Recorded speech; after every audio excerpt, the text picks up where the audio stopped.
Et yo les gars, c'est Axel et Max de la Théma Scout. Donc aujourd'hui on se retrouve encore une fois que à deux, et pas Tristan. Donc on a fait un petit sondage qui s'affichera quelque part sur l'écran. Aujourd'hui c'est une vidéo tuto. Alors tuto pour apprendre à lancer finger whip. Donc les gars, avant toute chose, petite explication sur les tricks que je pense qu'il faut savoir maîtriser avant de lancer un finger whip. Donc je pense pour moi il faut savoir bien maîtriser le whip et bien maîtriser le double whip avant de faire un finger whip. Tout simplement pour bien connaître la notion de comment atterrir sur la trottinette et tout ça, parce que le finger whip, la trotte elle reste pas sous vos pieds comme un whip ou un double whip, mais il faut qu'elle monte tout ça. Donc je pense qu'il faut quand même bien maîtriser le whip et le double whip avant de s'attaquer au finger whip. Donc les gars, petite explication de ce qu'est un finger whip. Donc un whip c'est comme ça avec les pieds, et finger whip c'est pareil, sauf qu'au lieu de lancer avec les pieds, on vient lancer avec les doigts. Donc j'ai bien dit avec les doigts parce que souvent un finger whip, moi au début je faisais ça, je le lançais avec la main comme ça, sauf qu'au final ça fait mal.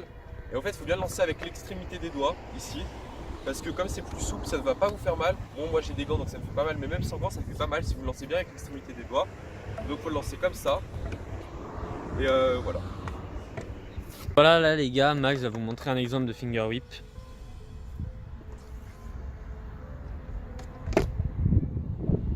Les gars aussi, petit conseil, au début souvent les personnes qui lancent des finger whip, au lieu de rider comme ça comme normalement on ride, ils ride comme ça parce que pour écarter les jambes en fait c'est plus simple de faire comme ça que de faire comme ça. Après une fois que vous maîtrisez bien le finger whip, je vous conseille personnellement de faire comme ça fait plus propre. Mais pour le début, pour commencer, vous pouvez essayer de commencer comme ça, ce sera plus facile pour vous je pense. Aussi les gars, un petit conseil, je pense que ça peut à vous de trouver la hauteur. En fait, il y en a certains ils montent comme ça faire un finger whip. Il y en a certains à l'inverse, ils font comme ça. Moi je pense que le mieux c'est de faire un peu en entre-deux, c'est-à-dire à vous de descendre un peu, mais aussi à vous de monter un peu la trotte comme ça, de façon à être à l'aise. Moi je le lance à peu près à cette hauteur là il me semble. Et donc c'est plus rapide que de monter et de faire ça. Ou de descendre tout en bas. Là comme vous êtes entre deux, c'est beaucoup plus rapide je trouve. Donc je vous conseille d'être à peu près dans cette hauteur là, ce sera plus simple pour vous de lancer. Chose importante quand vous faites un finger whip aussi, c'est la stabilité. C'est-à-dire que si votre trotte elle part comme ça va être compliqué. Il faut être vachement stable dans la main qui tient la trotte de façon à rester droit comme ça. Et donc là ça va travailler l'avant-bras. Donc vous pouvez vous entraîner à rester comme ça quelques minutes, enfin quelques secondes parce que vous n'allez pas tenir quelques minutes. Et ça va vous entraîner à la stabilité.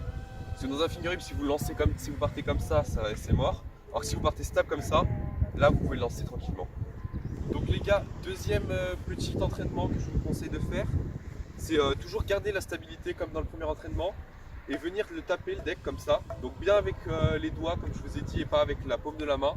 Avec les doigts ça vous fera pas mal tout simplement, alors qu'avec la paume de la main ça vous fera mal. Et essayez de rester stable et de venir le taper et de plus en plus fort de façon à bien assimiler le geste. Et comme ça vous allez le lancer de mieux en mieux je pense. Donc les gars, troisième petit conseil. Là dans les deux premiers conseils on a vu comment lancer le finger whip à peu près. Là on va voir comment réatterrir sur les pieds. Donc c'est pour ça que je vous ai dit c'était bien de maîtriser le whip et le double whip pour savoir comment réatterrir. Donc une fois que vous lancez votre finger whip, il va falloir descendre la trotte pour la ramener à hauteur de vos pieds, parce que comme vous le voyez il faut monter un peu la trotte. Du coup il va falloir la redescendre et mettre ses pieds dessus. Donc je vous conseille de vous entraîner en faisant comme ça. Hop, tout en descendant et en sautant pour atterrir vos pieds. Hop. En fin de compte, en même temps que votre deck tourne, il faut que vous le baissiez votre trotte. Donc au ralenti, ça donne ça, comme ça. Et du coup, je vous conseille d'essayer ça. Vous le faites plusieurs fois. Et quand vous le sentez, vous pouvez lancer votre finger whip. Donc au début, je vous conseille de lancer votre finger whip sur une sortie ball par exemple, ça peut être pas mal. Ou sinon sur des plans 1 comme celui-là, c'est un petit plan 1 qui décolle pas trop, mais il décolle assez pour faire un finger whip, je pense. Ou comme le plan 1 qui est là-bas. Je pense que ça peut être pas mal pour commencer à faire un finger whip plutôt que de le faire en transfert, étant donné que c'est compliqué de ratterrir dessus.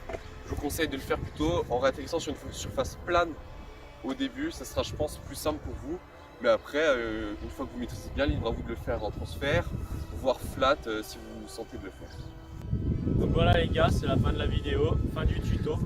Alors aussi on voulait s'excuser un peu pour notre inactivité durant ces derniers mois.